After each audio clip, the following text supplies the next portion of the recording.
नमस्कार मित्रों। आज अपन कल वाली क्लास कंटिन्यू कर रहे हैं। कल अपने पढ़ा था मैथमेटिक्स का मॉडल पेपर पहला, जिसमें हम लोगों ने 10 प्रश्न हल किए थे। आज 10 प्रश्न से आगे हल करेंगे।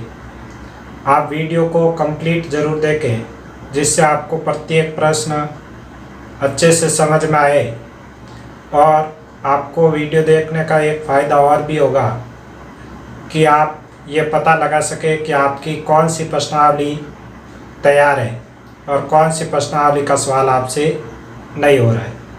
और यदि सवाल आपसे हल हो रहा है तो आपके एक बार क्या हो जाएगा, रिवीजन। अच्छे से प्रश्नों को देखें और वीडियो को लाइक करें और कमेंट में आप ज़रूर लिखकर बताएं कि आपकी तैयारी कैसी चल रही है और कौन सी प्रश्नावली में आपके प्रॉब्लम आ रही है। उस प्रश्नावली के सवाल थोड़े ज़्यादा लेंगे मॉडल पेपर होने के बाद। तो देखते हैं प्रश्नों को। उससे पहले आप वीडियो को लाइक करें और शेयर ज़रूर करें और चैनल को सब्सक्राइब करें। 11 नंबर प्रश्न देखते हैं। प्रश्न है 4225 का वैदिक विधि से वर्गमूल ज्ञात कीजिए। मॉडल पेपर पहला पार्ट बी का 11वां प्रश्न पढ़ रहे हैं। आपको बताए थे पार्ट बी में 11 से 15 तक प्रश्न आते हैं। कुल मिलाकर आपके 5 प्रश्न आएंगे और ये पांचों प्रश्न 2-2 अंक के होंगे।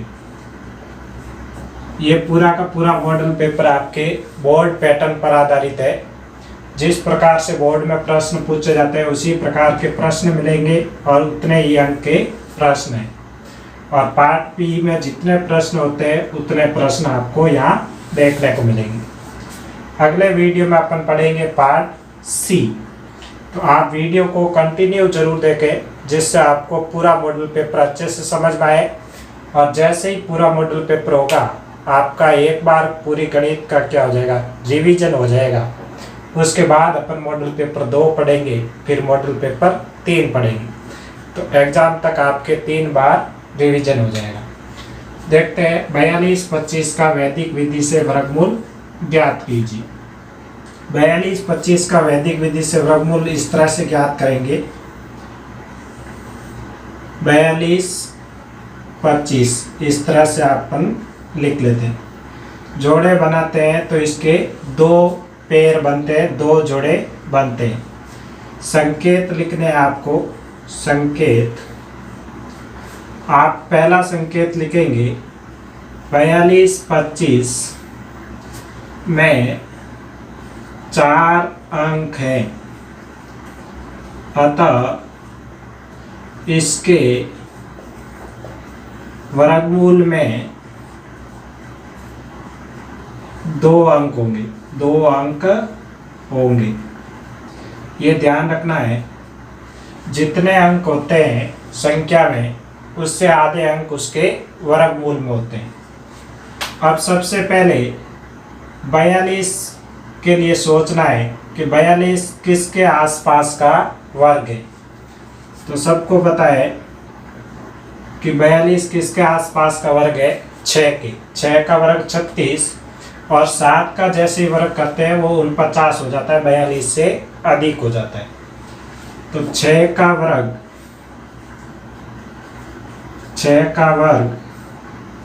36 42 के आसपास है।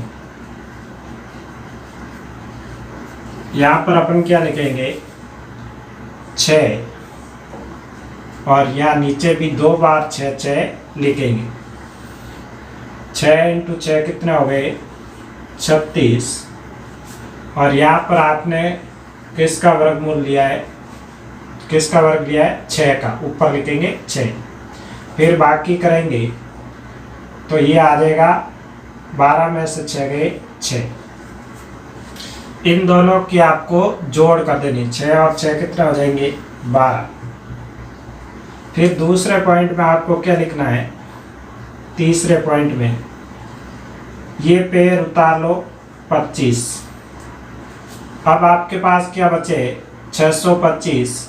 12 का भाग लगाएंगे 62 में। 62 में 12 का भाग लगाने पर भागफल आएगा 5।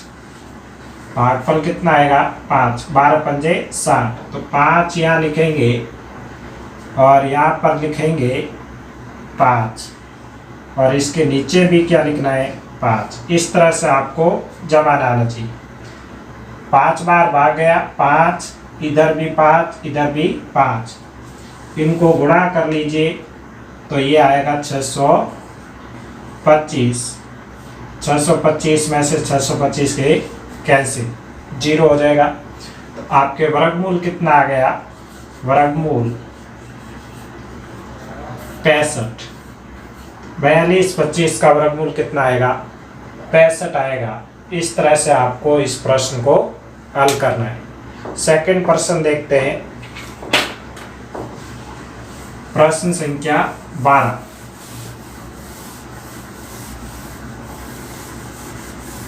12वां प्रश्न वेरी इंपॉर्टेंट प्रश्न है। प्रश्न है 12वां, सिद्ध कीजिए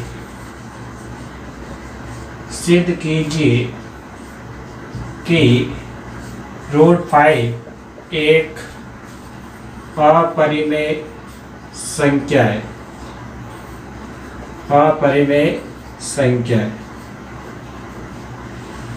इस तरह का प्रश्न अक्सर पूछा जाता है और ये प्रश्न वेरी इंपॉर्टेंट है और समझने वाला प्रश्न है। अच्छे से समझेंगे तो ही ये प्रश्न हो पाता है, नहीं तो नहीं होगा। देखते हैं प्रश्न में, अपने को सिद्ध करना है √5 एक अपरिमेय संख्या है। अपने को मानकर ये चलना है कि √5 एक परिमेय संख्या है। इसका उल्टा मानकर चलेंगे और बाद में अपने अगर सही आता है तो उसको अपन क्या लिखेंगे, उसका विपरीत लिखेंगे, विलोम लिखेंगे। इसके लिए अपन लिखते हैं, माना √5 एक परिमेय संख्या है।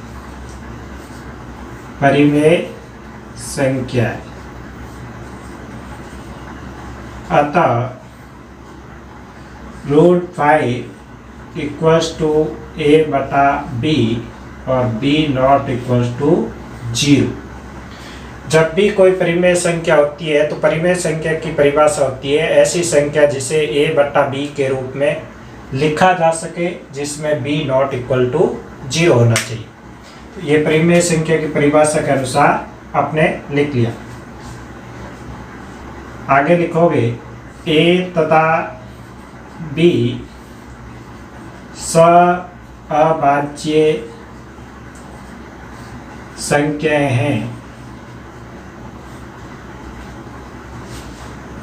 अतः इनका कोई उभयनिष्ठ गुणनखंड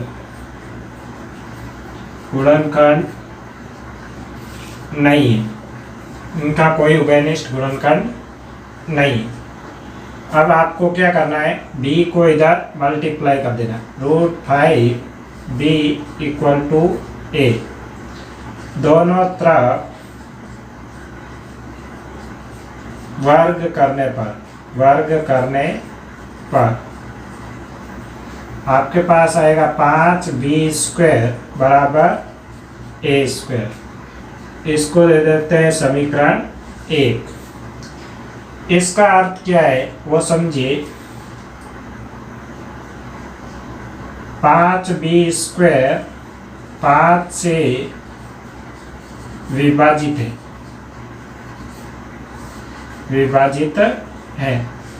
यहाँ पर समझिए, कोई भी संख्या जैसे 5 × 12 है तो ये संख्या 5 से विभाजित होगी। ऐसी संख्या जिसको किसी संख्या 5 से गुणा कर दे तो उस संख्या में 5 का भाग पूर्ण रूप से जाएगा।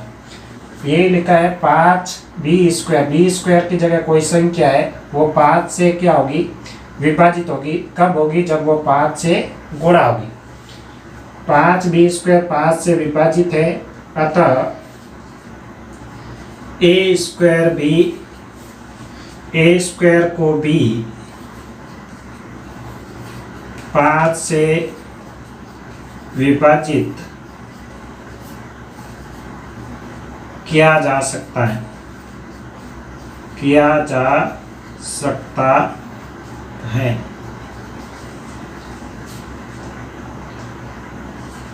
a² 5, ऐसे देखो, a² को भी 5 से विभाजित किया जा सकता है, अतः a 5 से विभाजित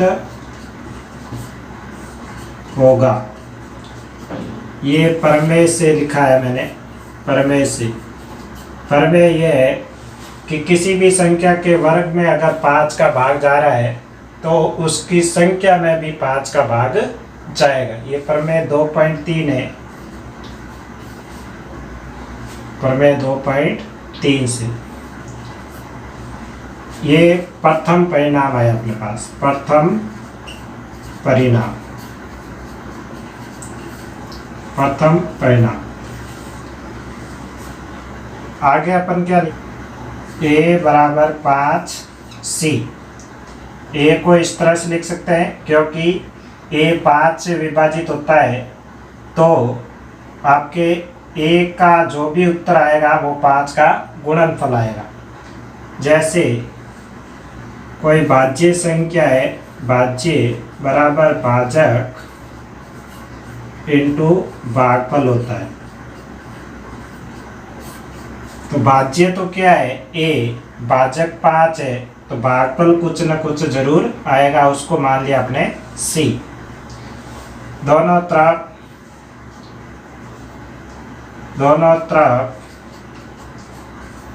वर्ग करने पर ये आ जाएगा a² बराबर 25c²। समीकरण 2, समीकरण 1 व 2 से, समीकरण 1 व 2 से ये आ जाएगा 5b² बराबर 25c²। b² बराबर आ जाएगा 5c², 5 से काट दिया। यहाँ पर 5c² 5 से विभाजित है, अतः b² भी 5 से विभाजित होगा, इसलिए b भी 5 से विभाजित होगा,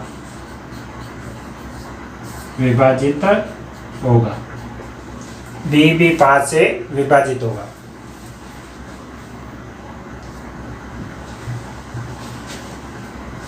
ये द्वितीय परिणाम है, द्वितीय परिणाम। यहाँ से आप समझिए आगे क्या लिखना है। प्रथम परिणाम में आपने लिखा कि a 5 से विभाजित है, द्वितीय परिणाम में लिखा b 5 से विभाजित है। तो 5 a व b का गुणनखंड होगा,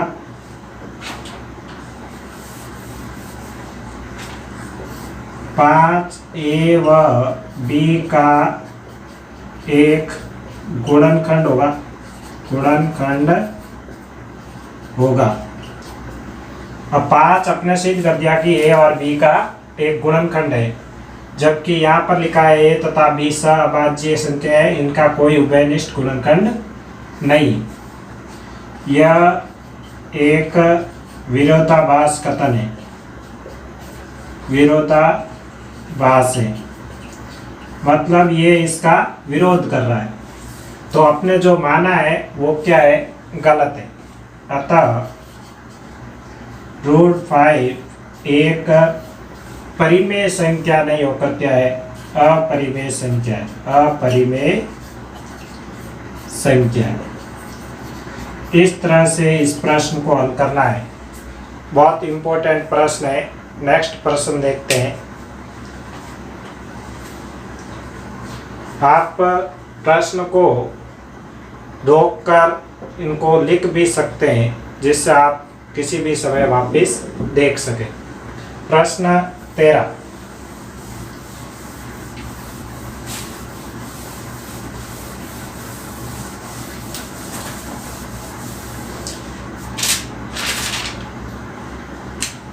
तेरहवां प्रश्न है, एक वर्ग की त्रिज्या 7 सेंटीमीटर है और त्रिज्यखंड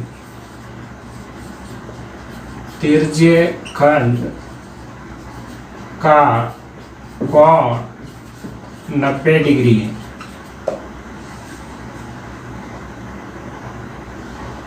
वर्ग के लघु वर्तखंड लघु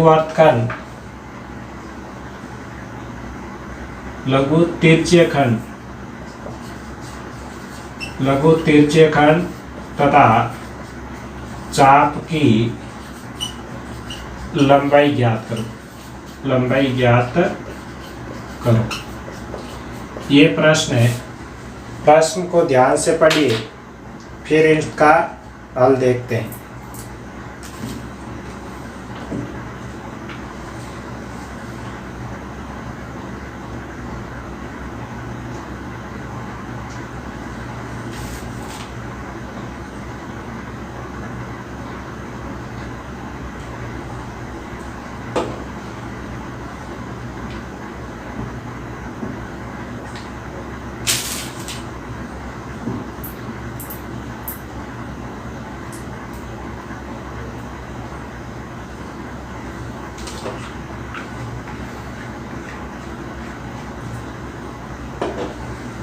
हल देखते हैं इस प्रश्न का।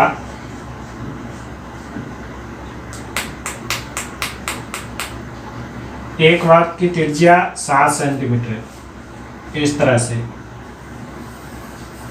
ये वर्ग है, इसकी त्रिज्या 7 सेंटीमीटर है और त्रिज्यखंड का कोण 90 डिग्री। ये कोण आपको दे रखा है 90 डिग्री। तो लघु त्रिज्यखंड तथा चाप की लंबाई। लघु त्रिज्यखंड तो ये पूरा हो जाएगा और चाप की लंबाई यहाँ ए से बी, ये लंबाई चाप की लंबाई कहलाती है। ये चाप की लंबाई होगी। सबसे पहले चाप की लंबाई ज्ञात करते हैं। वर्ग की त्रिज्या r बराबर 7 सेंटीमीटर। त्रिज्यखंड कोण थीटा बराबर दे रखा है 90 डिग्री।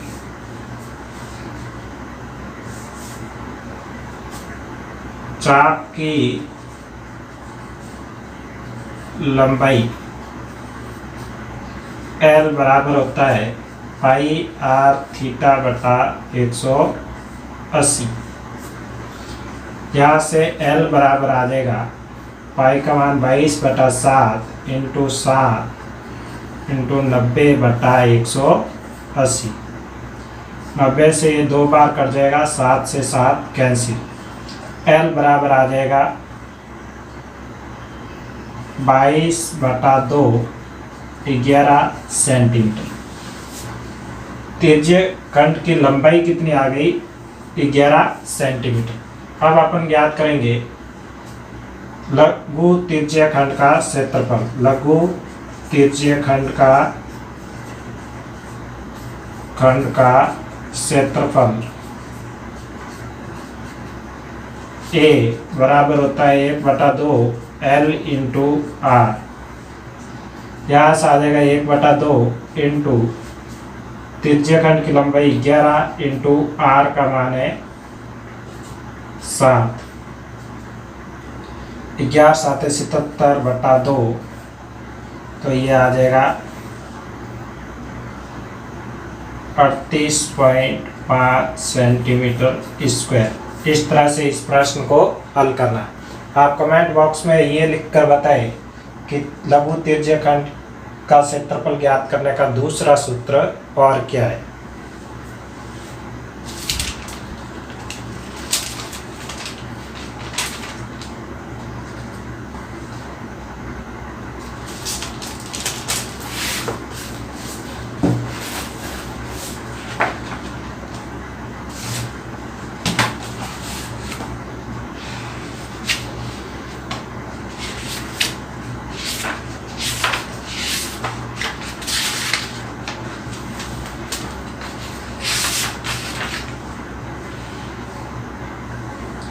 अगला प्रश्न देखते हैं, प्रश्न 14।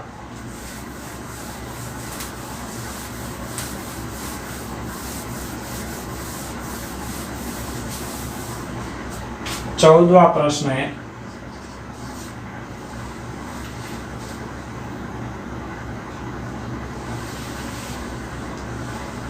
एक शंकु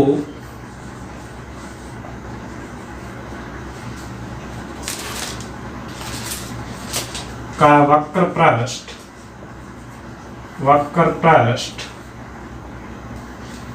2035 सेंटीमीटर स्क्वायर है और आधार का क्षेत्रफल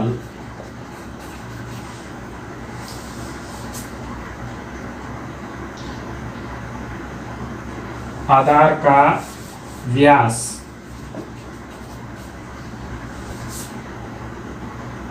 35 सेंटीमीटर है, तो शंकु की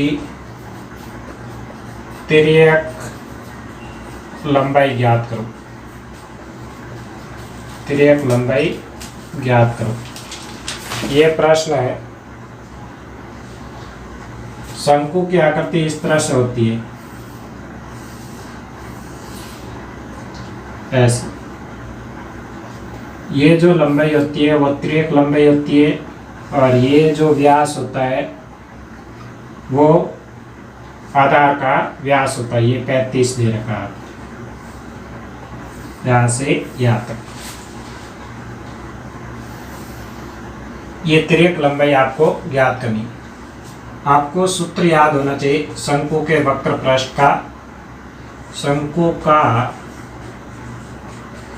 वक्र पृष्ठ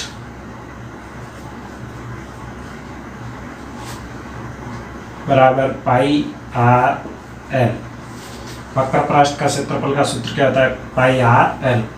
और आपको वक्र पृष्ठ दे रखा है पाई आर एल बराबर 2035।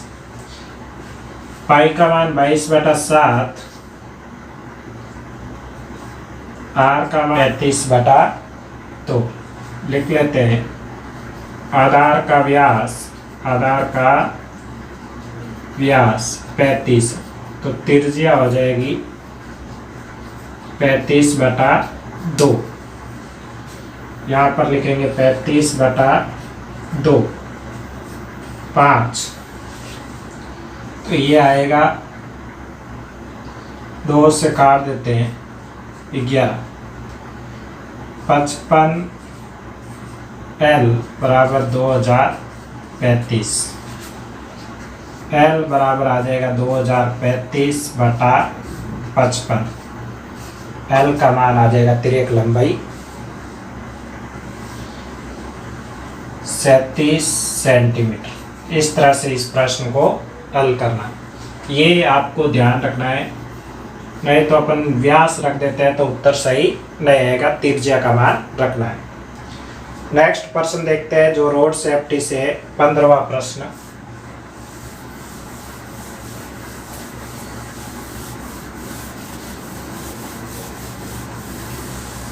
प्रश्न संख्या 15।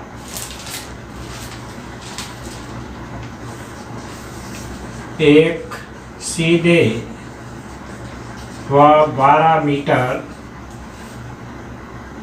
ऊंचे पोल के शीर्ष पर एक सीसीटीवी कैमरा लगाया हुआ है ताकि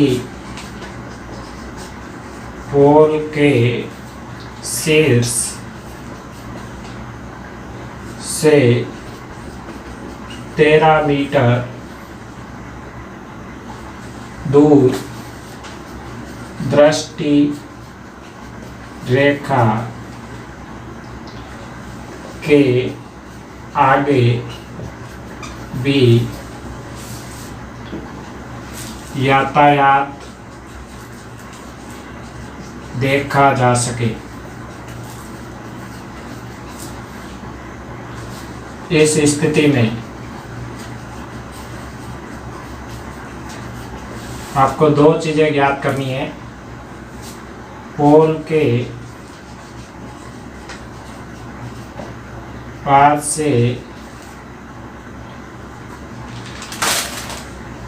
दूरी जिसके आगे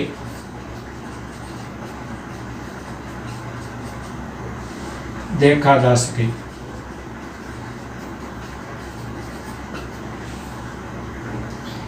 और दूसरा आपको ज्ञात करना है पोल के चारों ओर, पोल के चारों ओर अदर्शनीय वर्त का क्षेत्रफल।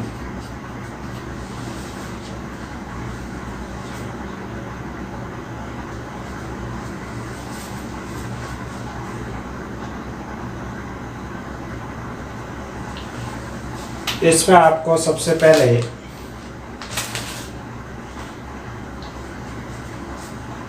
एक खड़ा खंबा बनाना है। 12 मीटर लंबा खंबा है और यहाँ पर आपके एक कैमरा लगा हुआ है जिसकी लंबाई दे रखी है ताकि पोल के शीर्ष से 13 मीटर दूर दृष्टि रेखा। यहाँ से इस कैमरे की दृष्टि रेखा है वो कितनी है, 13 मीटर। दृष्टि रेखा के आगे भी यातायात देखा जा सके। इस स्थिति में पोल के पास से दूरी जिसके आगे देखा जा सके। ये पोल का स्तंभ बिंदु है। ये दूरी अपन मान लेते हैं x। एक तो आपको x ज्ञात करना है, दूसरा आपके इस तरह से कैमरा है, ऐसे जो वृत्त बन रहा है उस वृत्त का क्षेत्रफल ज्ञात करना है। कैमरा यहाँ से घूम रहा है तो इस पोल के चारों ओर एक क्या बनाएगा, वर्त। आप यहाँ पर तो समकोण त्रिभुज की प्रमेय लगाएंगे ABC। पहला हल कर रहे हैं समकोण त्रिभुज ABC में BC स्क्वायर बराबर AC square minus AB square. आधार स्क्वायर बराबर कर्ण स्क्वायर माइनस लंब स्क्वायर। यहाँ से आ जाएगा x स्क्वायर बराबर 13 का स्क्वायर माइनस 12 का स्क्वायर। x स्क्वायर बराबर आ जाएगा 13 प्लस 12, 13 माइनस 12। यहाँ पर फॉर्मूला लगा दिया a square minus B square बराबर a plus B, a minus B.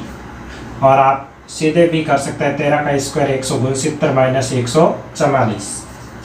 X square बराबर आ जाएगा 25। 13 इंटू 13 में से 12 गया 1 लिखने की जरूरत है। एक्स बराबर आ जाएगा 5 सेंटीमीटर।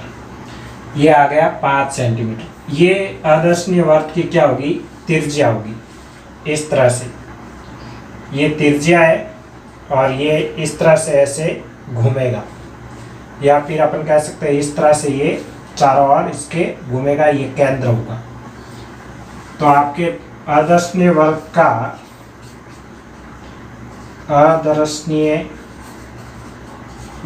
का क्षेत्रफल बराबर क्या होगा, पाई आर स्क्वायर। 3.14 इंटू 5 का स्क्वायर, 3.14 इंटू 25, ये आ जाएगा 78.5 सेंटीमीटर स्क्वायर। यहाँ पर आपके मीटर है तो यहाँ मीटर स्क्वायर। इस तरह से ये प्रश्न हल करने, चैनल को सब्सक्राइब जरूर करें और वीडियो को लाइक जरूर करें और ज़्यादा से ज़्यादा शेयर करें। धन्यवाद। जय हिंद।